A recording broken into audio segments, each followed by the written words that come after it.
Hello, everybody. So my brother and I here have been trying to get together to talk about something that we feel is very important. And so, being that we're lazy and procrastinators, we decided we're not even going to leave this car until we get what we want to say out. So we're gonna sit here for like the next 3 hours talking about something useless in this car until we find actually, putting together a video useful and worthy of recording. I hope we're not going to be here 3 hours. But I'm Well, not going to be. I'm not going to be here three We've been hours. procrastinating about this for like almost 6 months now. It's been a while. So anyway, So, all right. So this was your idea. this was actually my idea. Yes, But so yes, that being the case, why don't you share what you want to say? I know part of the what you have to say here, but Well- why don't you tell everybody what we're going to be discussing? yeah, most of it has to do with the fact of we have a lot of arguments in our church, and a lot of other churches, I think as well, have argued about the concept of free will and does it exist and is it real? And does God, if God controls everything, we can't have free will? Well, that's not, I think, not the case. The fact of the matter is that if you want to have free will, if free will isn't in existence, God controls everything, and thus He causes us to sin. So He sins through us by controlling what we do and how we do it. The object of free will, obviously, releasing God from the responsibility of the fact that He made us sin. But if the opposite is true, we just have free will, and then that means God really isn't in control of everything, which causes a lot of issues, especially in seminary. So people just generally accept the fact that God controls everything, and we have no free will, especially in seminaries, as I've gone through studying and whatnot. All right. So let's take this one step at a time. We'll go. So the basic idea is free will versus sovereignty of God. Yeah, exactly. All right. So we'll take this step one. We'll start with argument number one, which would be Would be the seminary argument. Which cemetery. is- I love that. Cemetery. Seminary argument Yes. that cemetery. People in cemetery are very argumentative. they get up all the time and talk to people. Like All right, Anyway, first off would be the seminary argument of the God's sovereignty. God's sovereignty is, always will be, and is only. There is no free will. There is no position. Whatever you do, God has already put out, in fact, designed that section of time. So why don't you go deeper into the what your thoughts are on that argument and explain what you understand that people think about that side. Well, I understand very well that a lot of people, as this goes, as good as this argument is, it is very well backed by a lot of verses in the Bible. That there is several different places that say that God is sovereign. He controls all. He controls time, and He made all time. And you probably won't get much argument as to that fact, obviously, because I mean, it says it in the Bible, and where we know through what the small amount of studying we can know and do, that God does control everything, and He is sovereign over everything.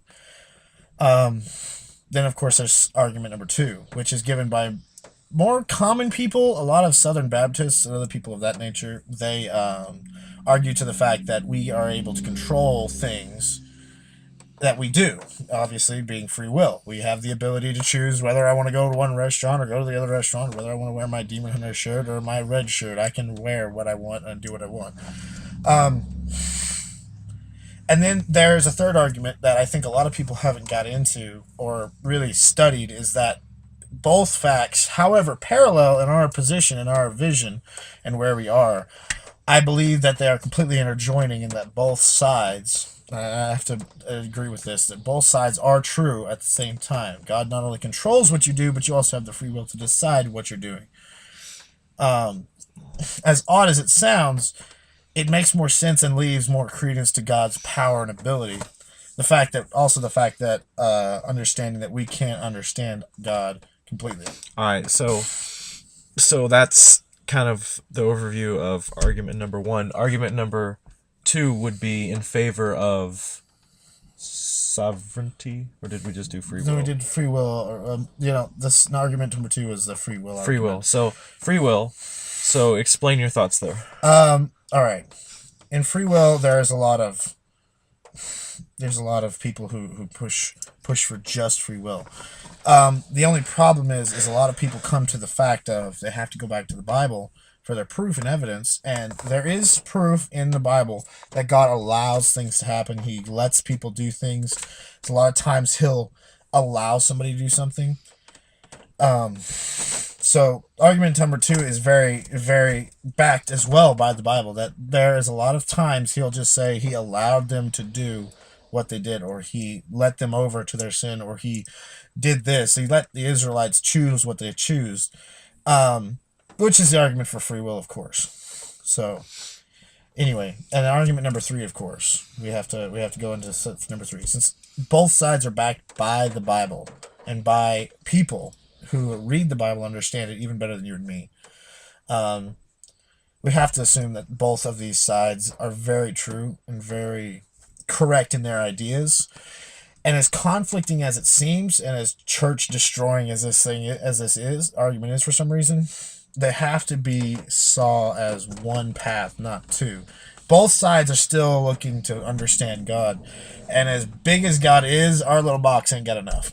What was it? Francis Chan. He said, if my brain is the size of a soda can and God is the size of the whole ocean, it would be ridiculous to think that God is everything I can hold in my soda can, which is a great point. And your argument that both are true actually reminds me, in the early days of the church, people argued whether Jesus was fully God or fully man. Was he fully God and only looked like a man, or was he fully man and somehow not divine? And we've eventually discovered later that he had to have been both. It couldn't have been one or the other. It had to be fully God, fully man. And so I think we're running into a similar argument now. Yeah, well, this is something that there's a lot of these parallels that in our reality and in our time just don't make sense. And I think the ultimate embodiment of my argument actually is Judas.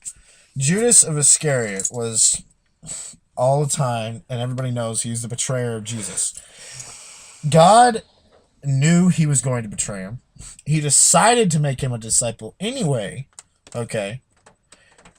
But when it came down to it, even though God knew, and he obviously knew, he sent Judas off saying, go do what you need to do.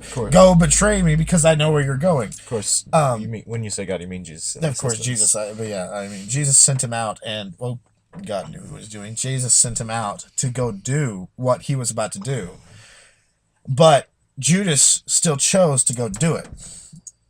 Which means Judas, knowing that Judas was going to do it, he could have changed that, but he still gave Judas the choice of going and doing it, or staying and fessing up to it, that he was going to try to.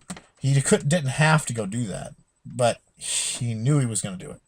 Which leaves this ultimate boggle of, what on earth are you talking about?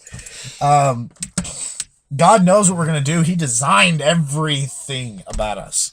So, you just can't leave both sides of this out and expect it to flow easily through the Bible. You can't ignore sections of the Bible just because you don't like it. Yeah, we've never been able to just pick and choose. That's just circular reasoning and speculation. You can't do that. It's bad studying of the Bible. You can't ignore the truth. Exactly. I think we're almost hitting our 10-minute limit here. All right, well, everybody, those are our thoughts. Feel free to comment and let us know what you think. Please let us know what you think. Also, watch our video blog that we are starting here on YouTube, which we haven't actually created yet, but we'll get to it. Don't worry. Anyway, see you guys Suggest around. names for us, please. See you next time.